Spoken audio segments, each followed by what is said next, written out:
श्री शिवाय नमस्तुभ्यम। आप सभी को श्रावण मास की ढेर सारी शुभकामनाएं। भोले शंकर की कृपा आप सभी पर बनी रहे। श्रावण के महीने में हरी चूड़ियों का बहुत महत्व है। यह सुहाग, सौभाग्य और समृद्धि का प्रतीक माना जाता है।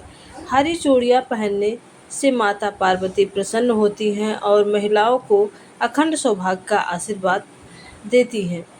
इसके साथ ही वैवाहिक जीवन में खुशहाली और पति की लंबी उम्र के लिए शुभ माना जाता है। सावन में हरे रंग का विशेष महत्व है क्योंकि यह हरा रंग भगवान शिव और माता पार्वती जी को प्रिय है।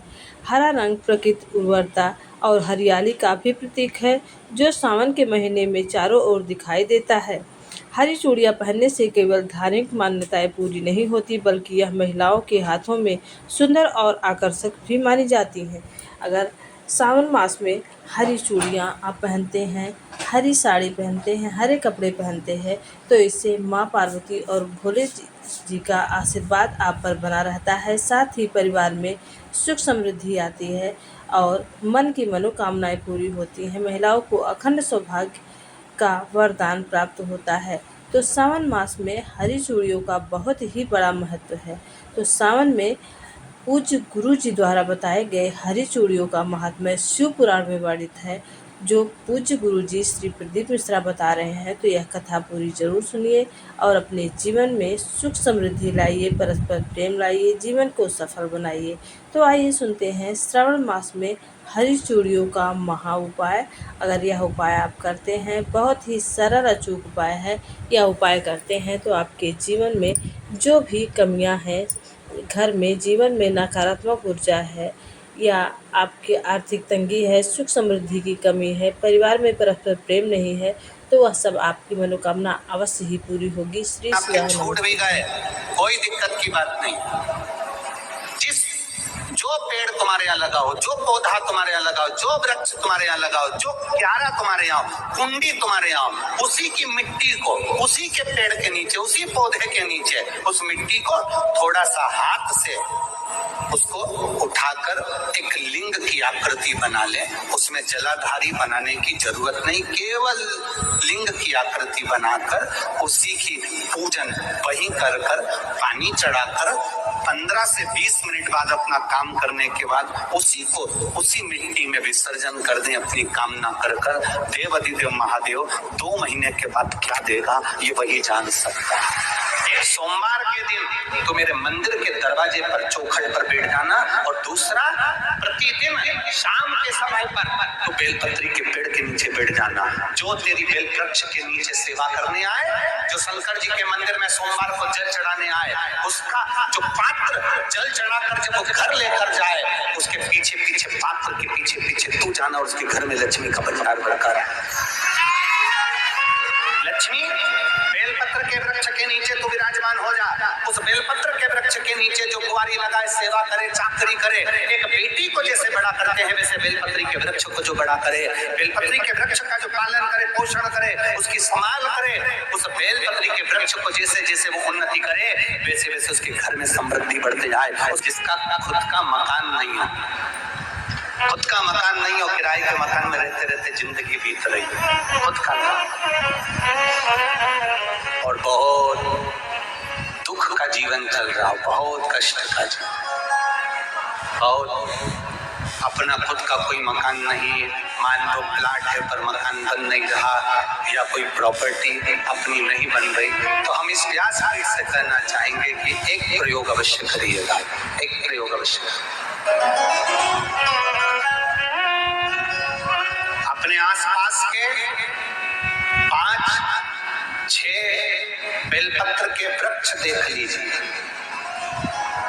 अपने आसपास के नजदीक के 5-6 बेलपत्र के बड़े बड़े वृक्ष देख लो या छोटे वृक्ष देख लो। उन 5-6 वृक्ष को धीरे धीरे उनकी सेवा करना प्रारंभ करो, उन वृक्षों को बड़ा करना प्रारंभ करो, उन वृक्ष के नीचे सफाई करना प्रारंभ करो, उन वृक्ष को जल देना प्रारंभ करो, उन वृक्ष को आप खाद देना प्रारंभ करो, उन वृक्ष की सेवा संभाल करना प्रारंभ कर दो, उस वृक्ष के नीचे बुआरी काटना प्रारंभ कर दो, झाड़ू लगाना प्रारंभ कर दो, उस वृक्ष के नीचे सफाई करना प्रारंभ कर दो। उस बेलपत्री के 5, 6, 7 वृक्ष को आप गोद ले लो। गोद लेना मतलब मैं इसकी सेवा करूंगा, मैं इसमें जल दूंगा, मैं इसकी खाद दूंगा, मैं इसकी सेवा करूंगा, कुछ मत करो, बस केवल इस शरीर से उस बेलपत्र के वृक्ष की सेवा करना रोज प्रारंभ कर दो।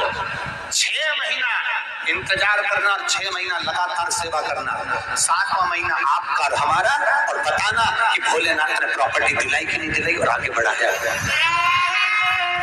श्री शिवाय नमस्ते, श्री शिवाय नमस्ते, श्री शिवाय नमस्ते, एक बेलपत्र का वृक्ष जिसके नीचे माता लक्ष्मी विराजमान होती है, एक बेलपत्र के वृक्ष के नीचे लक्ष्मी रहती है। दुनिया के लोग कहते हैं लक्ष्मी जी का दिन कौन सा है? बोलो जम के जल्दी से। शुक्रवार। दुनिया के लोग कहते हैं लक्ष्मी जी का दिन शुक्रवार है, और माता लक्ष्मी से पूछा जाए कि तुम्हारी माता ख्याति देवी नारायण भगवान के साथ तुम्हारी शादी नहीं कर रही थी, शंकर को लक्ष्मी दे रही थी, तब तुमने भगवान शंकर से विनती करी, भोले बाबा मैं नारायण से प्रेम करती हूँ, भगवान नारायण से मेरा विवाह हो। तो माता ख्याति देवी से शंकर भगवान ने विनय कर कर कहा कि लक्ष्मी जी का विवाह नारायण के साथ कर दिया जाए। भगवान नारायण के साथ जब लक्ष्मी जी का विवाह हो गया, तब लक्ष्मी जी हाथ जोड़कर बोलती हैं, बाबा मेरा विवाह नारायण के साथ हो गया और मैं आपके चरणों की सेवा करना चाहती हूँ, बाबा आप कृपा करिए कि मैं क्या करूं आपके लिए। शंकर भगवान कहते हैं लक्ष्मी बस 2 चीजें कर दे, एक सोमवार के दिन तो मेरे मंदिर के दरवाजे पर चौखट पर बैठ जाना, और दूसरा प्रतिदिन शाम के समय पर तो बेलपत्री के पेड़ के नीचे बैठ जाना। जो तेरी बेल वृक्ष के नीचे सेवा करने आए, जो शंकर जी के मंदिर में सोमवार को जल चढ़ाने आए, उसका जो पात्र जल चढ़ाकर जब वो घर लेकर जाए, उसके पीछे पीछे पात्र के पीछे पीछे तू जाना और उसके घर में लक्ष्मी का भंडार भरकर। श्री शिवाय नमस्ते, श्री शिवाय के नीचे तू विराजमान हो जा।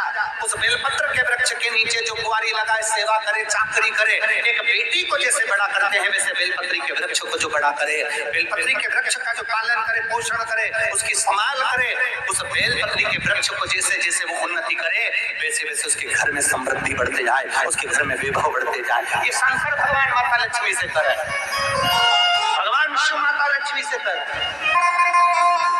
तो भस्म अगर शिव के मंदिर में भस्म मिल जाए, शंकर पर चढ़ी हुई भस्म अगर मिल जाए तो, और अगर भस्म ना मिले ना तो शंकर के जो शंकर भगवान का जो शिवलिंग है, शिवलिंग के आसपास में जो जलाधारी है, यहाँ अगर भस्म ना मिले तो इस जलाधारी पर अपना हाथ स्पर्श कर कर अपने तन पर उसको लगाकर जरूर।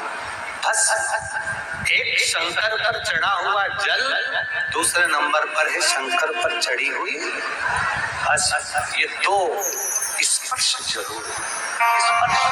श्री शिवाय नमस्ते, श्री शिवाय बड़ा सुंदर चरित्र आता है। श्री शिवाय नमस्ते।